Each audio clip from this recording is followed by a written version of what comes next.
পুরুষ মানুষ জন্ম নেয় কেবল নিজের খুশির জন্য নয়, বরং অন্যকে খুশি রাখার জন্য।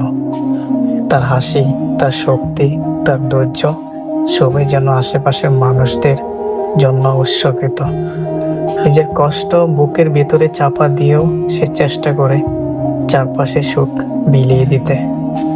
হয়তো তার ভিতরে অস্ত্র জমে থাকে, ব্যথা লুকিয়ে থাকে, তবু সে চায় প্রিয় মানুষগুলো যেন শান্তি ও আনন্দ থাকে। একজন সত্যিকারের পুরুষের জীবনে আসল সৌন্দর্য এখানেই, সে নিজের সুখকে ত্যাগ করে অন্যের মুখে হাসি ফোটাতে চায়।